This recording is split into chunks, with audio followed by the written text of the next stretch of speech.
Matthieu 4, 24, verset 1 à 15. Comme 24, verset 1 à 15. Comme Jésus s'en allait au sortir du temple, ses disciples s'approchèrent de lui pour lui faire remarquer les constructions. Oui. Mais il leur dit, voyez-vous, tout cela, je vous le dis en vérité, il ne reste pas pierre sur pierre, qui ne soit renversé. Il parle du temple de Jérusalem. Ok? Il sortait du temple quand les disciples lui firent remarquer la construction du temple. Donc c'est du temple de Jérusalem qu'il parlait. Ok? Il s'assit sur la montagne des Oliviers et les disciples vinrent en particulier lui faire cette question. Dis-nous quand cela arrivera-t-il? Première question. Quel sera le signe de ton avènement? Ça veut dire de ta venue. Deuxième question. Troisième question. Et le signe de la fin du monde. Donc, ils ont posé à Jésus trois questions. Quand est-ce que le temple de Jérusalem sera détruit? Et quand est-ce qu'il y aura l'avènement de ta venue? Ils voient Jésus comme ça, ils disent, quand est-ce que tu vas revenir? Et ils posent la dernière question, à quel moment nous aurons les signes de la fin du monde? Écoutez bien ceci. Dans Matthieu 24, nous sommes à la veille de la crucifixion de Jésus-Christ. Donc Jésus n'était pas encore crucifié. Mais le discours qu'il tenait, c'est un discours prophétique. Donc la première question, faites vos recherches, c'est 70 ans, c'est l'an 70 après Jésus-Christ, que le temple de Jérusalem a été détruit. Donc, la réponse à cette question n'a pas été donnée dans la Bible, mais c'est l'an 70 après Jésus-Christ que le temple de Jérusalem a été détruit. Donc, on vient de répondre à la première question. Nous allons poursuivre. Vous allez voir que la deuxième question, sa réponse est complètement à la fin de l'enseignement. Mais la troisième question aura sa réponse tout de suite, nous allons voir. Donc, poursuivons. Jésus leur répondit, prenez garde. Donc, il a écouté les questions, mais il n'a pas répondu aux questions tout de suite. Suivez sa logique. Il dit, prenez garde que personne ne vous séduise. Car plusieurs viendront sous mon nom, disant, c'est moi qui suis le Christ. Et ils séduiront beaucoup de gens. Je veux faire une nuance assez capitale ici. Je pense que je l'ai même écrit dans mon livre. Venir sous le nom de Jésus est différent de venir au nom de Jésus. Celui qui vient au nom de Jésus présente Jésus-Christ comme sa personne qui m'a envoyé vous parler. Il expose la doctrine de Christ. Mais c'est celui qui vient sous le nom de Jésus-Christ n'est pas envoyé par Jésus. Il n'est pas né de Jésus. Il vient usurper un titre, une identité, pour tromper ceux qui ne sont pas établis dans la doctrine de Christ. Est-ce que vous comprenez ce que je dis? Donc, venir sous le nom, c'est usurper l'identité de Christ pour détourner ceux qui ne sont pas établis dans la doctrine de Christ. Mais venir au nom de Jésus-Christ, c'est venir avec le mandat divin, étant déjà né de Dieu pour annoncer Christ. Jean-Baptiste était venu au nom de Jésus. C'est pour cela qu'il a pu dire, voici l'agneau de Dieu qui a ôté le péché du monde. Alléluia. Poursuivons le verset s'il vous plaît. Vous entendez parler de guerre et de bruit. Et de bruit de guerre. Gardez-vous d'être troublés. Car il faut que ces choses arrivent. Mais tout ne sera pas encore la fin. Imaginez. Jésus nous avertit. Il dit, il y aura des guerres. Il y aura des guerres partout. Mais gardez-vous d'être troublés. Ce n'est pas encore la fin du monde.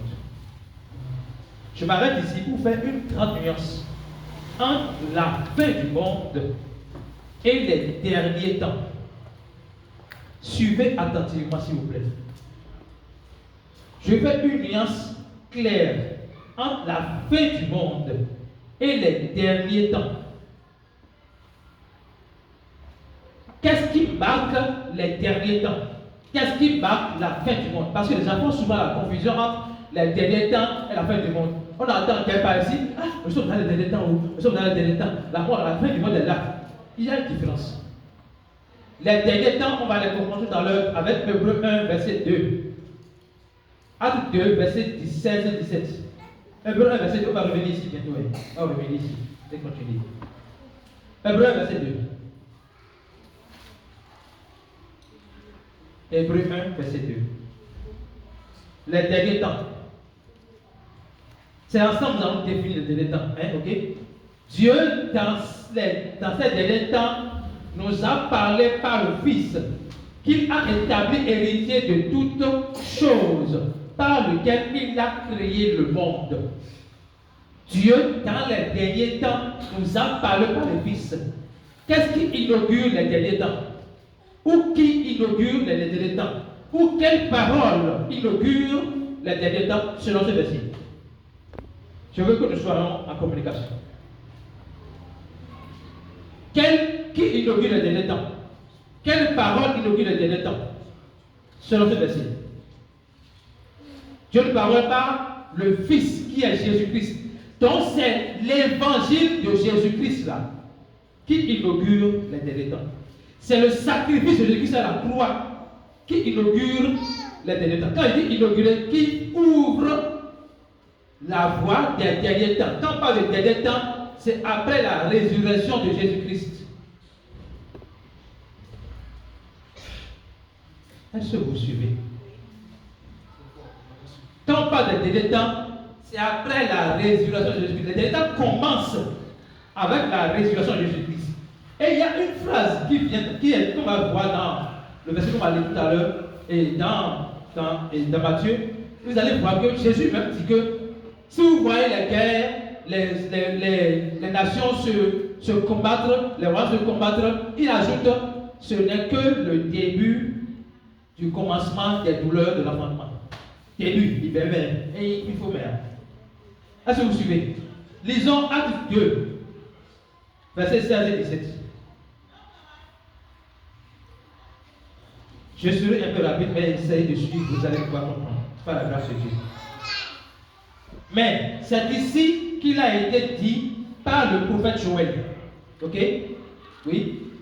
Dans les derniers jours, dit Dieu, je répandrai mon esprit sur toute chair. Vos fils et vos filles prophétiseront, vos jeunes gens auront des visions et vos vieillards auront des songes. Il dit, dans les derniers jours, dit le Seigneur, je répandrai mon esprit sur toute chair. À quel moment l'esprit a été rendu disponible? Répondez s'il vous plaît. Après la résurrection de Jésus-Christ. Et nous parlons des derniers temps. Donc, dernier temps, c'est après la résurrection de Jésus-Christ.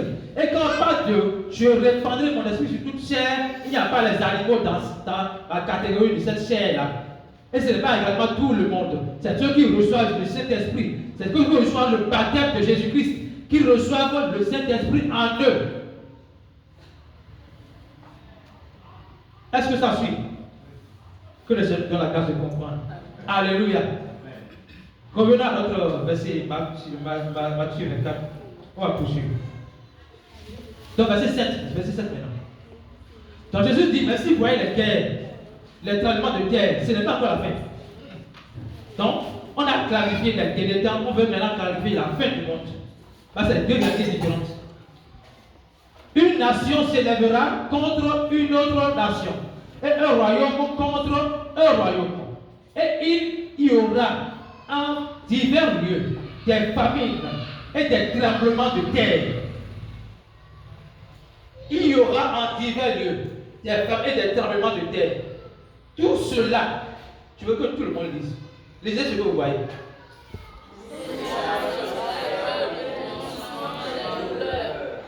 Tout cela ne sera que le commencement des douleurs. Quand on voit ça, on dit quoi? C'est la fin du monde. C'est ce qu'on dit, non? Jésus nous dit quoi? C'est le commencement des douleurs. Maintenant, où se trouve la fin du monde? La fin du monde vient quand? On va voir ça tout à l'heure. Continuons le verset. Continuons. Alors, il dit, alors on vous livrera au tourment, et l'on vous fera mourir. Vous serez haïs de toutes les nations à cause de mon nom. Est-ce que cela est arrivé, oui ou non? Déjà, avec tous les apôtres de Jésus-Christ. Ok?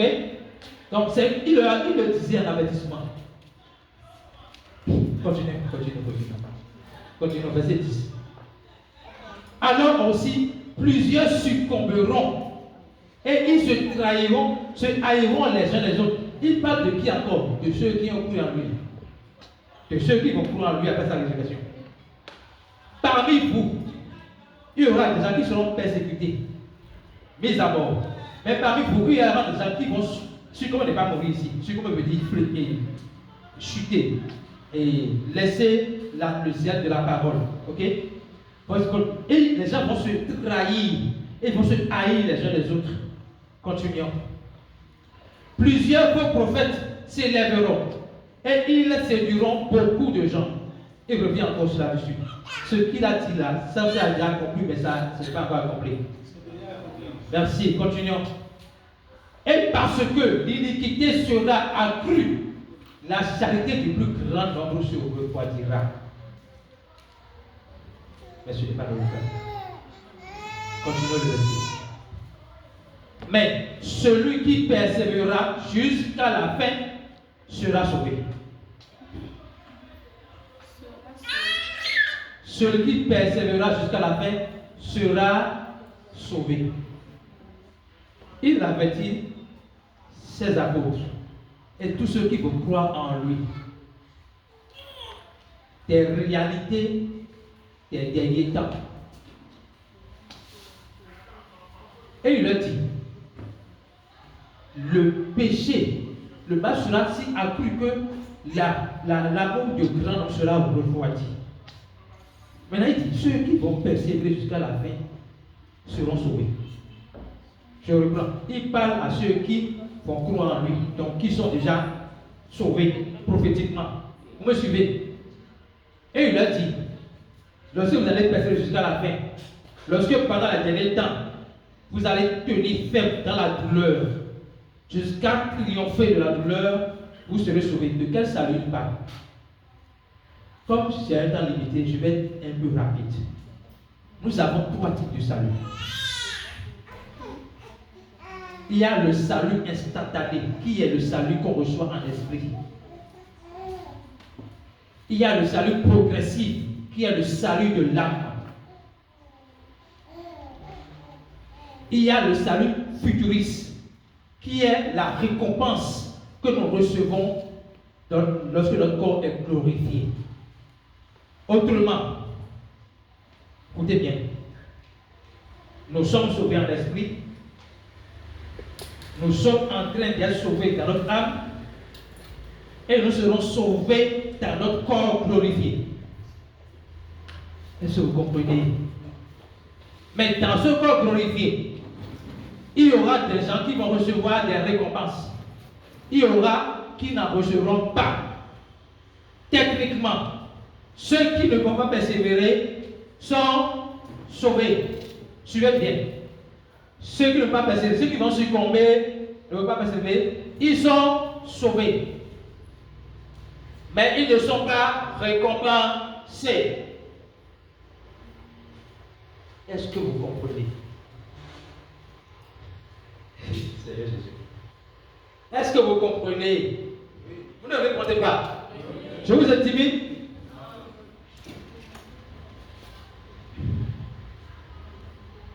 Ceux qui ne vont pas persévérer sont sauvés.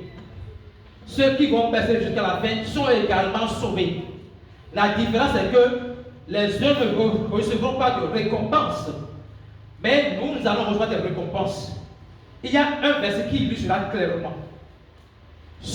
Nos œuvres, parce que ici maintenant, c'est les œuvres qui seront jugées, ce n'est pas nous. Persévérer veut dire, tu as bataillé, tu as traité durement ta chair pour ne pas être rejeté par les hommes. Tu as fait tout cela. C'est ça qu'on appelle persévérer. Maintenant, la parole fait savoir qu'il y a le bois, et tout ce qui peut passer au feu et brûler, et il y a nous qui avons l'or, qui ne pouvons pas passer au feu et brûler. Je n'ai pas le verset 6, le texte, c'est déjà bon. Mais ça veut dire que 1 Corinthiens 3.10. 1 Corinthiens 3.10, on va revenir ici. C'est important qu'on comprenne ceci, s'il vous plaît. 1 Corinthiens 3.10. Selon la grâce de Dieu qui m'a été donnée, j'ai posé, c'est bien ça? Ok, j'ai posé le fondement comme un sage architecte, et un autre bâtit dessus. Mais que chacun prenne garde à la manière dont il bâtit dessus. Ok, continuez le verset. Car personne ne peut poser un autre fondement que celui qui a été posé, savoir Jésus-Christ. Continuons. Or, si quelqu'un bâtit sur ce fondement avec de l'or, de l'argent et des pierres précieuses, donc il y a la catégorie de ceux qui bâtissent avec de l'or, de l'argent et des pierres précieuses, et ceux qui bâtissent avec du bois, du foin et du chaume. L'œuvre de chacun sera manifestée. Donc, écoutez bien ce que je dis. Que tu aies persévéré ou pas, tu es sauvé. Que tu aies prêché la bonne nouvelle à un frère ou pas, étant donné que tu as déjà reçu Jésus-Christ, tu es sauvé. Que tu aies donné au pauvre ou pas, tu es sauvé. M'entendez? Maintenant, si toi, en plus d'être sauvé, tu prêches la bonne nouvelle avec la bonne motivation encore, c'est-à-dire pour que les gens soient sauvés, pas pour ta gloire, si tu donnes aux pauvres pour qu'ils soient bénis, pas pour montrer à la caméra que tu as donné aux pauvres, si tu fais du bien, si tu persévères dans l'amour qui est répandu chez plusieurs, non seulement tu es sauvé, mais tu es en train de bâtir avec de l'or, de l'argent et des pierres précieuses. Et l'ancien nous a dit tout à l'heure, lorsque l'or passe au feu, il ne brûle pas, il se purifie, il se purifie. Donc, lorsque ton œuvre, pas toi-même, tu vas faire l'erreur de ceux qui pensent aux âmes du purgatoire. C'est pas toi qui passera au feu. C'est pas toi qui passera au feu. C'est ton œuvre qui passera au feu. Si ton œuvre a du bois, les œuvres vont brûler. Tu n'as pas de récompense. Si ton œuvre passe par le feu, qui c'est l'or, l'argent et la pierre précieuse, il ne va pas brûler et tu auras des récompenses. Donc cela sauvé, dont il est question dans Matthieu 24, verset 9, je crois, c'est avoir des récompenses parce qu'on a persévéré alors qu'on peut avoir l'amour refroidi, alors qu'on peut succomber. Alléluia. Est-ce que c'est compris? Oui. Allons-y, Matthieu 24. Oh Seigneur Jésus, verset suivant. Verset suivant. Cette bonne nouvelle sera prêchée dans le monde entier pour servir de témoignage à toutes les nations. Alors viendra. Ça, c'est la réponse à la question. À quel moment on peut commencer par dire que la fin du monde est proche? Est-ce que c'est encore dans son temps? Écoutez le comptable. Vous comprenez ce que je dis là? Essayez de voir seulement aujourd'hui, à l'heure où nous sommes, combien de personnes ont entendu la bonne nouvelle dans le monde entier. Donnez un pourcentage au hasard, selon ce que vous croyez. Non, allez-y. Ceux qui ont Internet peuvent rechercher rapidement sur Internet, selon les statistiques, combien sont chrétiens dans le monde. Et là même, c'est chrétiens entre guillemets religieux. Mais essayez de voir combien sont chrétiens dans le monde. Ceux qui ont Internet, s'il vous plaît. J'autorise exceptionnellement qu'on regarde sur Internet pour me dire la réponse. Alléluia. Combien?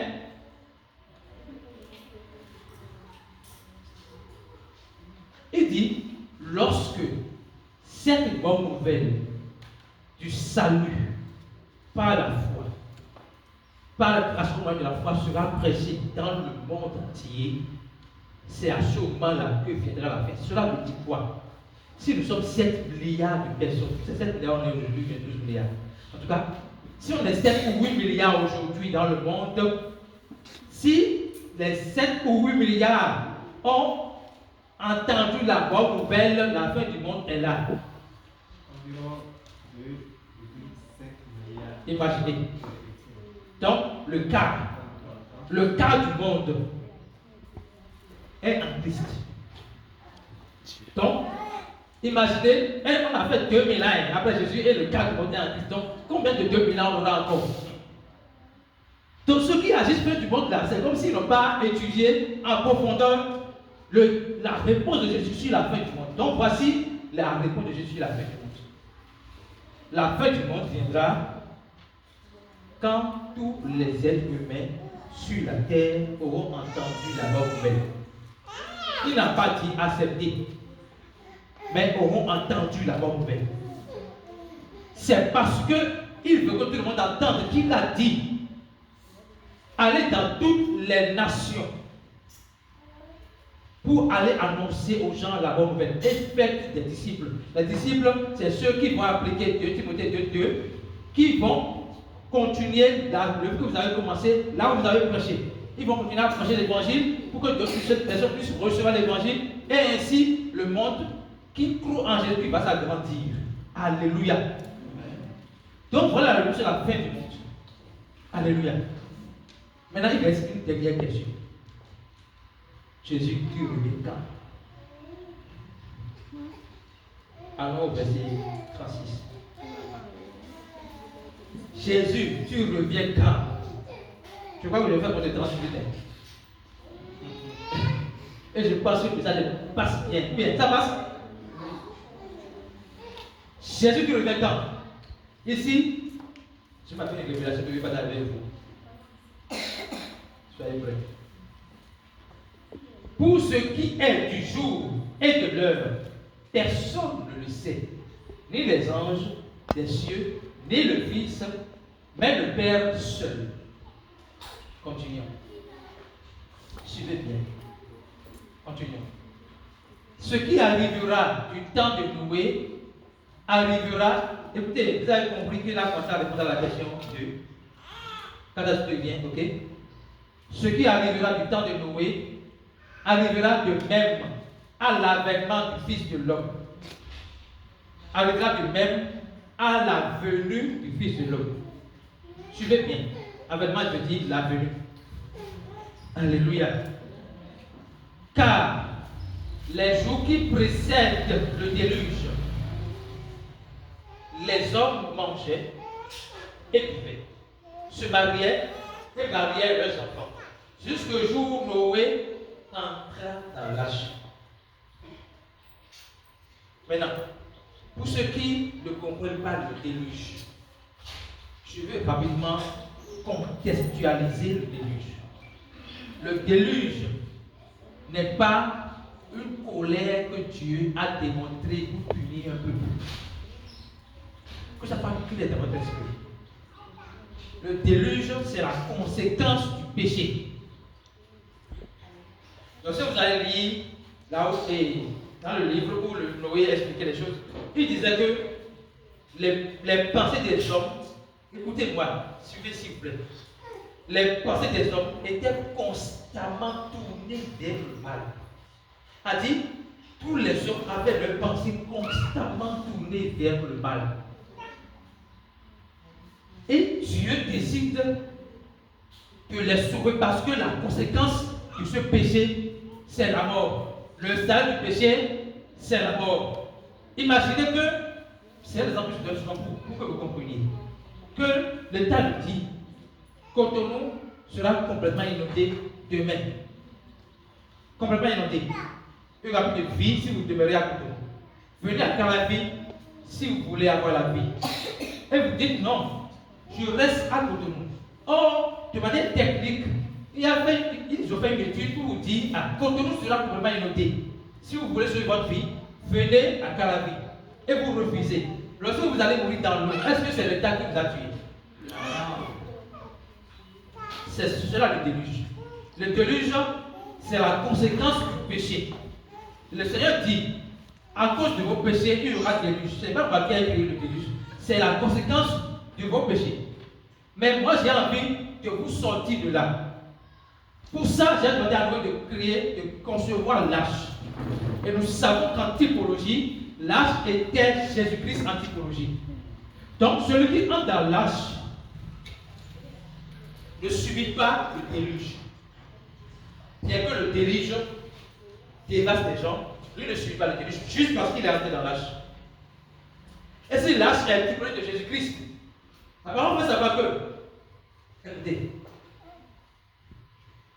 Non. Reviens au verset 38. Car les jours qui précèdent le déluge, les hommes mangeaient, buvaient, se mariaient et mariaient leurs enfants, jusqu'au jour où Noé entra dans l'arche. Vous savez, c'est un signe que je veux comprendre. Entrer dans l'arche, pour nous, c'est recevoir Jésus-Christ. Entrer en Christ.